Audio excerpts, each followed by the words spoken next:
Queridos amigos, quizá el destino haya querido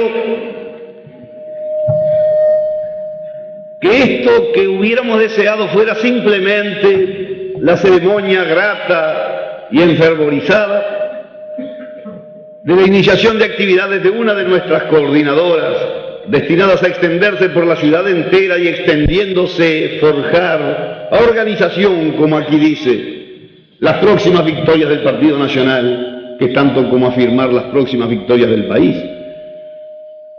El destino ha querido que quizá esta sea una ocasión mucho más trascendente. Quizá este sea el momento en que nos congreguemos por última vez durante algún tiempo. Nosotros en estos momentos no sabemos exactamente cómo se están definiendo los últimos episodios políticos. Tenemos información exacta de lo que ha venido ocurriendo en el Poder Ejecutivo, en un clima de creciente tensión, de negociaciones febriles, señaladas por la intransigente actitud del presidente Bordaberry, empeñado en eliminar las libertades públicas, en suprimir el Parlamento y en ahogar el país bajo un manto de desdicha que seguramente, si cumple sus propósitos, sobrevendrá. Y entonces, más que un discurso, yo querría reflexionar junto con ustedes sobre estos momentos que estamos viviendo. Querría que nos pusiéramos de acuerdo en cuál ha de ser nuestra actitud si, como tememos, el país inicia una oscura época de su historia. Los montes cordobés como Basilio Muñoz. En el día de hoy, según nuestras informaciones, el presidente de la República habría sometido a su Consejo de Ministros, que debe estar reunido en estos momentos o se apresta a iniciar su reunión, un decreto por el cual se disuelven ambas ramas del Parlamento y se instituye una dictadura encabezada por el señor Bordaberry y asesorado por un Consejo de Estado de 20 miembros, a cuya designación en estos momentos se estaría procediendo. De los 11 ministros que integran el gabinete gubernamental, se habrían obtenido ya, para refrendar esta infamia, las firmas de 9, habiéndose negado a prestar las suyas solamente el ministro de Cultura, Robaina Ansó, y el ministro de Salud Pública, doctor Furriel.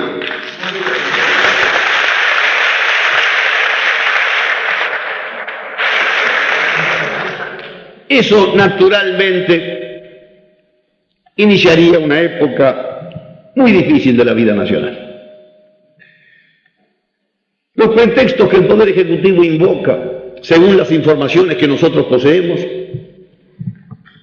serían la comprobación de las actividades sediciosas en que habría incurrido el senador Enrique Erro y, por consiguiente, dice el proyecto de resolución oficial, la complicidad del Parlamento con dicha actividad sediciosa al no acusar ante el Senado por la vía del juicio político al senador eludido.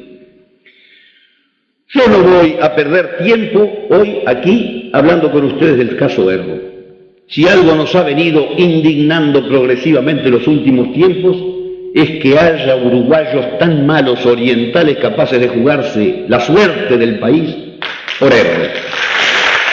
Y con ello no estoy minimizando, por eso no estoy minimizando la investidura de dicho senador, que al fin de cuentas fue llevado a su cargo por el voto libremente expresado de un contingente ciudadano.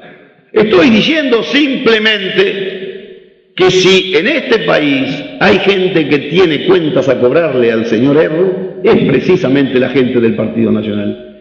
En las relaciones con Erro, si hay acreedores, somos nosotros, que él nos debe a nosotros mucho más que a ningún otro. Y aún el país tiene deudas que cobrarle a Erro, no las que ahora pretenden exigírsele, sino las otras más trascendentes, que al fin de cuentas, si el señor Bordaberry es presidente de la República, y si el país pasa los duros momentos que está atravesando, es porque la deserción del señor Erro privó de su victoria al Partido Nacional. Pero yo no voy a perder el tiempo diciéndoles a ustedes las razones que nos obligaban moralmente, cívicamente, para no comprometer lo más trascendente de todos, que era nuestra dignidad y la dignidad del partido, a no votar el desafuero solicitado por el Poder Ejecutivo. En el momento que a un blanco lo ponen de juez, como juez actúa. Y dijimos, así se venga el mundo abajo si no aportan las pruebas de las afirmaciones, no hay desafuero, ni de Erro ni de nadie. Parece que están empeñados en que el mundo se venga abajo, pero también quiero decirles que error grave cometería el que aislara el episodio Erro de su contexto total. El desafuero de Erro no es nada más que una pieza que encaja en esta operación deliberadamente emprendida por un sector de malos soldados y de malos uruguayos destinados a destruirle al país una de sus cosas trascendentes e importantes, a destruirle al país su propio sistema constitucional y político, empezando por sus partidos, que son los únicos instrumentos válidos de expresión de la soberanía popular. Se habla mucho, se llenan la boca con la defensa de la democracia. Pero la democracia que dicen defender no existe ni puede existir sino en un régimen de partidos. Sin partidos, sin modos de expresión de la voluntad ciudadana, no hay ni puede haber régimen democrático alguno. Y para defender lo esencial del patrimonio cívico y cultural del país, vamos a comenzar por defenderle sus partidos políticos. Y si el Uruguay se quedó sin partido colorado como se quedó, no es nuestra la culpa. Pero por lo menos le vamos a defender su gran palanca, su gran columna cívica que es el Partido Nacional. Yo podría aquí, lo he estado haciendo en cuanto rincón de la República, he podido dirigirme a mis conciudadanos, creo haberlo hecho el otro día en la plaza, no es menester insistir sobre ello, podría hacerles aquí la historia, la hermosa historia de la conducta del partido, de todo lo que ha venido haciendo para preservar la suerte nacional y las instituciones republicanas, desde el día mismo, desde antes que llegara el día mismo en que el señor Bordaberry asumió el poder. Una agresión permanente, un permanente afán de destruir las instituciones, perfectamente explicable, porque aquí entraban en juego dos factores paralelos. ¿Alguien puede suponer que este señor Bordaberry representa al vallismo o al Partido Colorado? Si tradicionalmente en el Uruguay el presidente de la República fue siempre el presidente, el conductor, el guía del Partido Colorado, si Partido Colorado al fin de cuentas casi no era otra cosa que el nombre mismo que aplicábamos al oficialismo, al gobierno. Se desgajaban los diversos sectores, empezaba a debilitarse la cohesión espiritual, poco iba quedando de lo que hace de un partido, que en alguna época lo tuvieron. Además de la vieja emoción tradicional, Valle le dio al Partido Colorado una definición racional, no era la nuestra, considerábamos que estaba reñido con los verdaderos intereses del país, afirmamos siempre que suponía una visión no nacional, insuficientemente nacional de las cosas uruguayas. El vallismo era la negación, la ruptura con las auténticas raíces nacionales, pero era por lo menos una orientación urbana con una visión centralista de la vida nacional que acentuaría tarde o temprano, nosotros lo sabíamos y lo denunciábamos, la falta de estilo vital de la comunidad, que crearía los riesgos estos de dependencia económica y espiritual que hacen de esta tierra un país cada vez menos país. Pero al fin de cuentas, Era una columna coherente, no querrían lo que nosotros entendíamos, era indispensable querer para preservar el destino nacional, pero querían todos más o menos lo mismo. ¿Qué queda de eso? ¿Qué queda del vallismo? A veces tengo la impresión de que queda un vallista solo, que es Amílcar Vasconcelos, y que cumple el triste papel de terminar proporcionando sus votos, con la vieja invocación de los ideales de Valle, para quienes representan la negación de todo lo que Valle significó en la vida del país. Invocando a Valle, pone a Bordaberry y a Pacheco. Porque aquí, en las columnas del Partido Nacional, anda, y solo por aquí anda, la esperanza del país. ¿Quién no sabe que si no es bajo las banderas del partido, cualquier solución a que el país arribe o no es solución, o es solución corta o injusta? ¿Quién ignora que solamente al amparo de las banderas del Partido Nacional el Uruguay puede conocer en el futuro mejores caminos, pero logrados en un clima de entendimiento, de comprensión entre la gente? ¿Quién ignora que solamente estos son caminos de alegría? Que todos los demás están sembrados de odio, de enfrentamiento, de división. Que solamente en estas columnas la gente puede militar como milita, aún en momentos difíciles, tremendamente difíciles como estos que estamos viviendo, sonriendo. Miren los muchachos nuestros. ¿Ven qué diferentes son de los otros? No hablo de las columnas que no tienen muchachos. Hablo de las que albergan contingentes juveniles.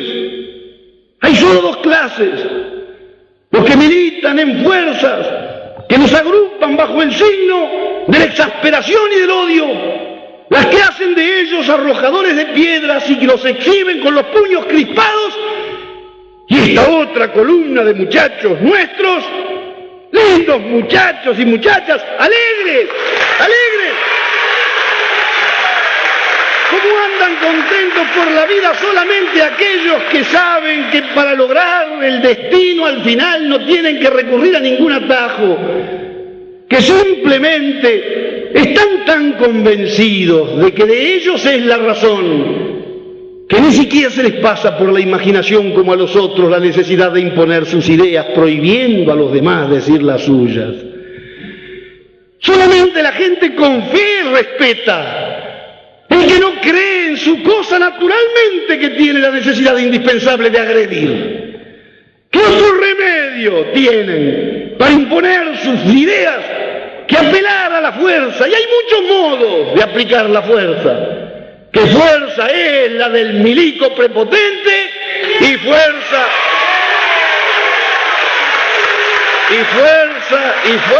es la del pedante intransigente.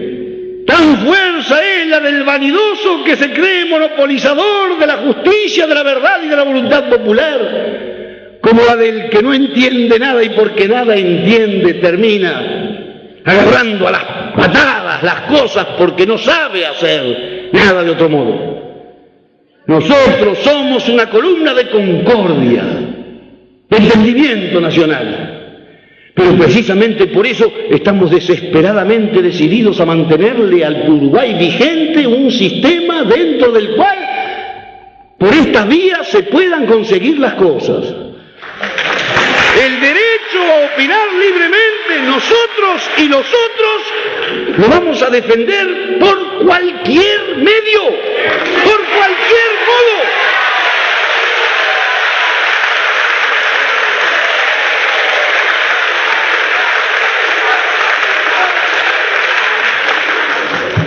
Este país conoció hace poco una expresión de violencia organizada. Fue todo el movimiento sedicioso que al fin de cuentas no era otra cosa que una expresión muy clara de pérdida de confianza en las posibilidades de la razón y en el propio país y en su gente. El CUPA, cualquiera que fuera la intención que animaba en el fondo de su alma, era un hombre convencido de que todos los caminos de esperanza estaban cerrados y que la única forma de conseguir las cosas era encarcelando o secuestrando o matando o empujando. Era un Pacheco que luchaba en otras filas, pero era igual. El FUPA significaba una explosión de esta auténtica falta de fe. Nosotros creemos que el camino es otro.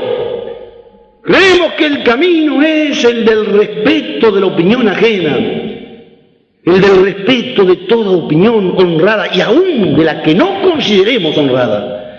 La posibilidad de que cada uno exprese y diga lo suyo y pelee por ello, pero que no se nos cierren los caminos del entendimiento.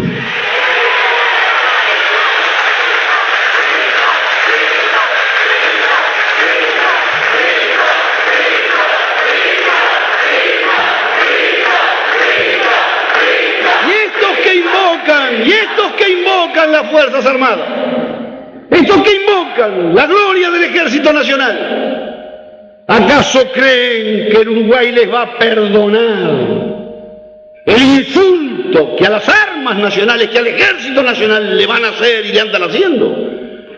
Que al Ejército, si no lo saben defender ellos, se los vamos a defender nosotros.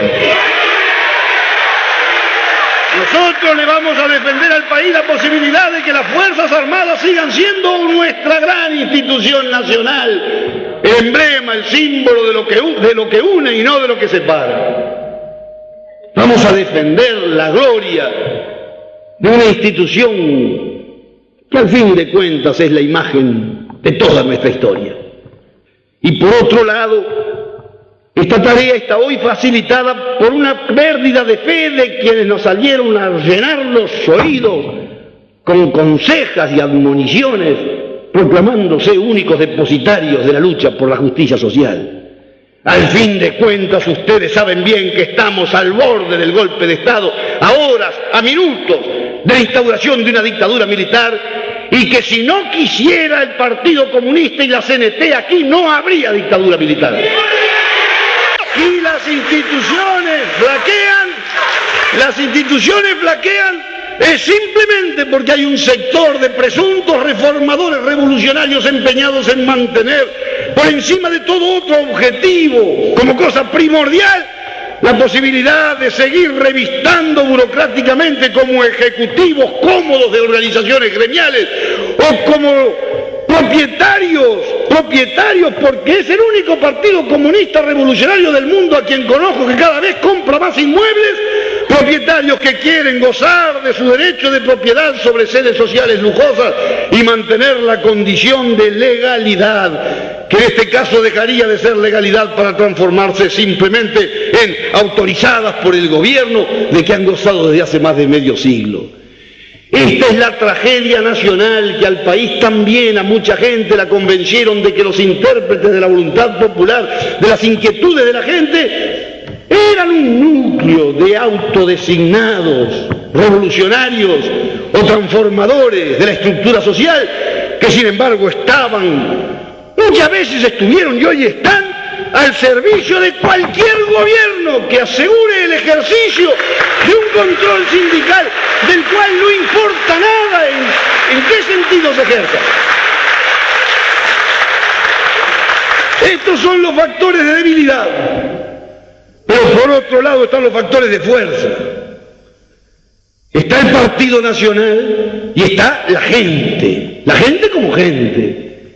Está el obrero que llegará un día que dirá que no al pseudo dirigente sindical que siga sometiendo su interés concreto a las consignas de un partido político reaccionario y totalitario como el Partido Comunista.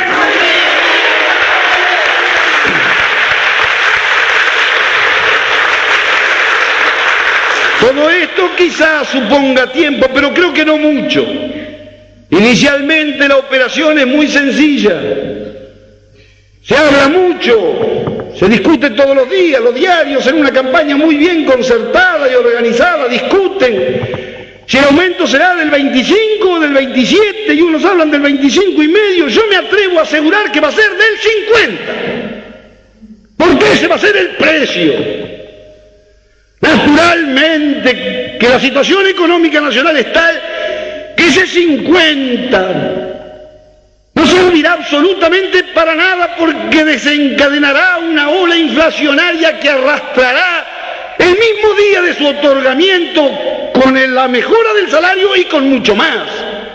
Pero servirá para que algunos sigan diciendo que por encima de todo tiene que pensar en los intereses de su clase social, como si además al Uruguay pudieran medirlo en función de clases enfrentadas unos a otras, como si no fuera mucho más legítimo y más noble y más generoso, mucho más lindo este modo nuestro de hacer política, que no ven los uruguayos integrantes de una u otra clase, sino simplemente orientales, y mide a la gente en función de su corazón, de su alma, de su honradez, de su empeño en servir la causa nacional, y no por el monto de su ingreso mensual.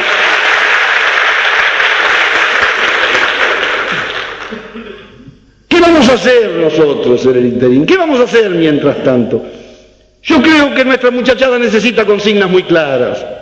A veces, cuando los problemas conmueven a muchos sectores de la colectividad, yo me he encontrado con que nuestros muchachos reciben invitaciones, exhortaciones para cooperar en la búsqueda de determinados objetivos. Y naturalmente el hombre es esencialmente un dialogador. El hombre tiene la necesidad y el deber de entenderse con los otros hombres, aun con los que no piensen como él. Y es bueno, en principio, colaborar con todos sin andarles preguntando demasiado exigentemente cuál es el último matiz de su pensamiento en todo lo que contribuya al beneficio social. Pero también es verdad que cuando los objetivos son políticos, entonces hay un deber sagrado y es averiguar muy cuidadosamente de la mano de quién se anda.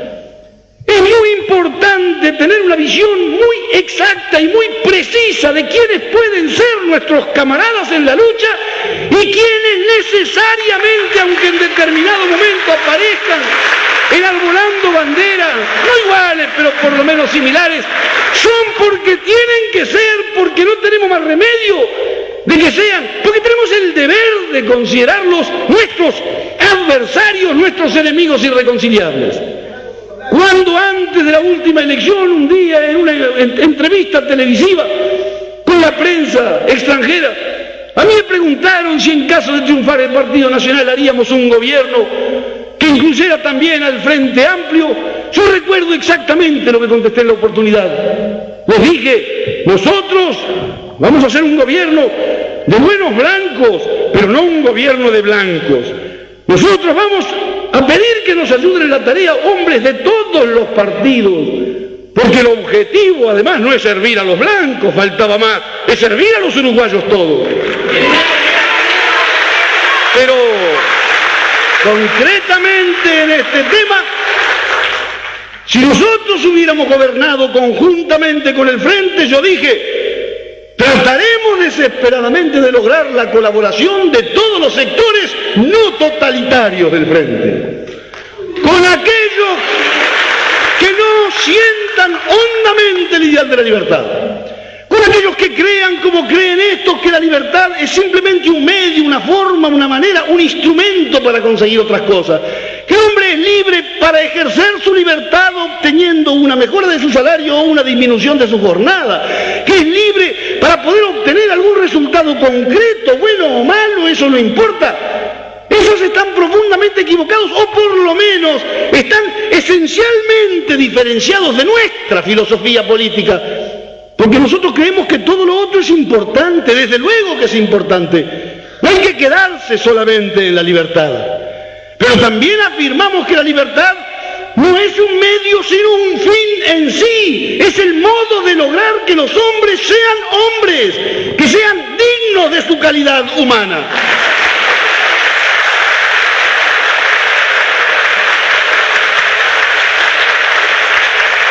Nosotros no creemos que sea válido afirmar que todos estos valores, que 2 por 3 permanentemente están en juego, la autonomía universitaria, todas estas cosas, sirvan únicamente en determinado contexto social como formas de lucha. Porque ellos nos agregan que después de obtenido el poder, cuando se ha instaurado una sociedad colectivista, deja de tener sentido la autonomía de la universidad, deja de tener sentido la libertad del individuo, todos deben someterse a la dictadura del proletariado. El general Sereñi no lo digo para acudir ahora a elementos divisionistas, lo digo simplemente porque creo que tenemos el deber de ser muy claros. Dijo días pasados en la explanada municipal que el país corría el riesgo de que se instaurara en él una dictadura de derecha. No es así. El peligro no es que se instaure una dictadura de derecha ni de izquierda. El peligro es que se instaure una dictadura cualquiera que sea. ¿Qué nos importa a nosotros el signo o la orientación de la dictadura? Lo que nos importa es que lo único válido es un gobierno emanado directamente de la voluntad popular. Ojalá sea la nuestra, pero si no es la nuestra, bueno, es lo que el pueblo quiera, aunque no sea lo que nosotros queramos. Esto es lo elemental, es la base de todo. Y por eso le digo a nuestros muchachos que desde ya tengan muy clara la consigna: a defender la libertad junto a cualquiera dispuesto a estrechar filas con nuestra gente para defender valores sagrados del país, militar en cada una de las causas concretas, cada obrero peleando por su salario, cada hombre luchando aún por las cosas aparentemente menos trascendentes, por la escuela de su barrio, por las facilidades de su pago, pero no perdiendo jamás de vista que por encima de todas las cosas un blanco es un luchador de la libertad y que el gran objetivo más importante que todos estos, hasta por el hecho de que solamente lográndolo estos otros objetivos menores pueden conseguirse, es restaurar la República. Y para restaurarla no sirven los enemigos. No sirven los enemigos.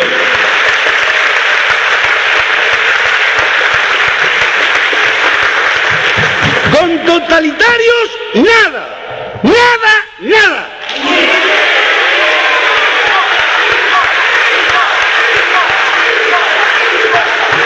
No es solo con blancos, naturalmente que no es solamente con los blancos. Aunque prácticamente son los únicos que al país le van quedando, que a sus columnas van a tener que venir los que andan integrantes extraviados de un ejército derrotado o perdido, los que andaban hasta ayer militando en otras filas, tendrán que venir a servir al país bajo las banderas del Partido Nacional, que son las banderas de la patria.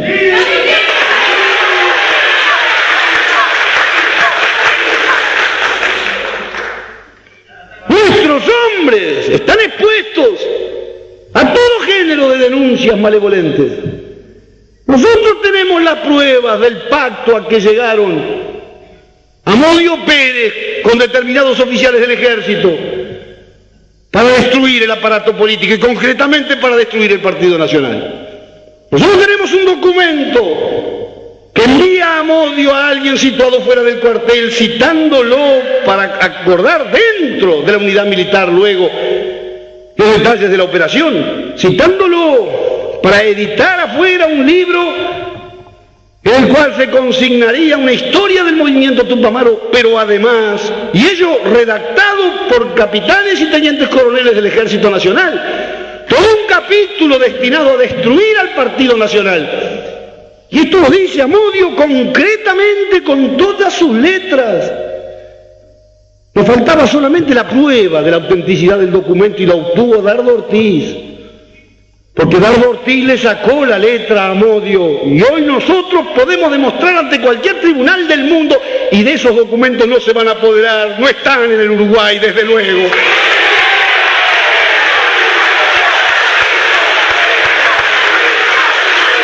Nosotros podemos demostrar la existencia de esa conjura. Y yo el viernes le pregunté a la gente en la Plaza Matriz: yo soy un legislador, a mí me mandan 10 exhortos por semana, a todo legislador del Partido Nacional, la justicia militar la acribilla exhortos. Si es verdad que yo conté que la Marina tenía orden de traicionar a la patria, y claro, sí señor, es verdad, conté, cómo iba a tener escondida la prueba de la traición. Pero preguntan, si dije, si no dije, si apunté, si no apunté. Pero nadie nunca me preguntó. Yo vivo gritando esto que les digo a ustedes. Lo digo en el Senado, lo digo en la Asamblea General, lo digo en la plaza pública. Lo repito ahora, tengo los nombres de los soldados, de los oficiales del ejército que traicionaron a su patria cometiendo los delitos más repugnantes. Tengo los nombres Y tengo las pruebas de una conspiración junto con los tupamaros, persiguiendo el objetivo común de instaurar una dictadura militar después de destruir las instituciones. ¿Y por qué no me preguntan? ¿Por qué no me mandan exhortos? ¿Por qué no tratan de averiguar?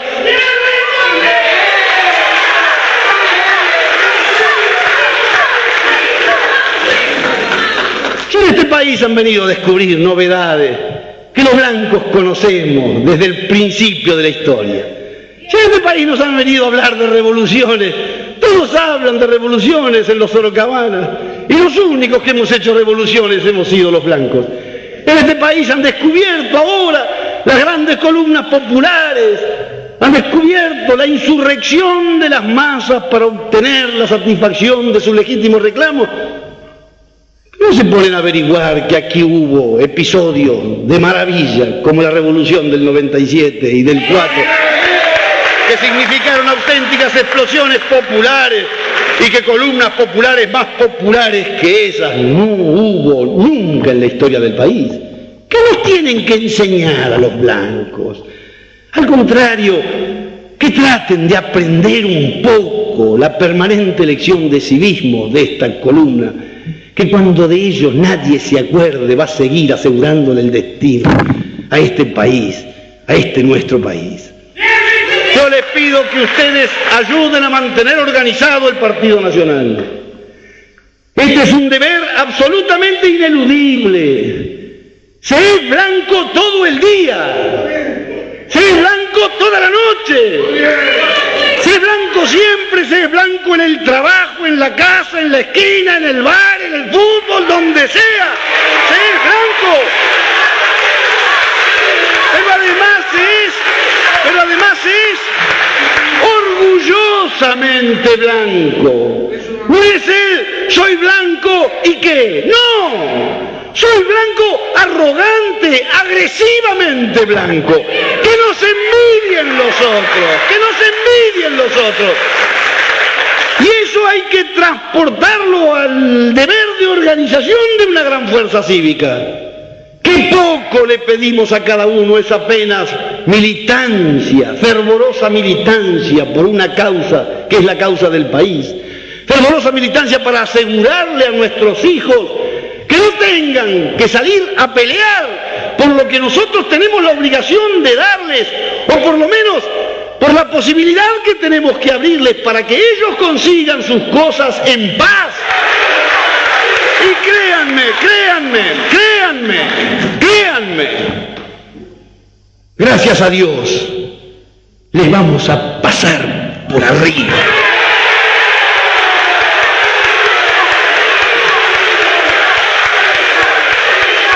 Que no se vaya triste nadie de aquí.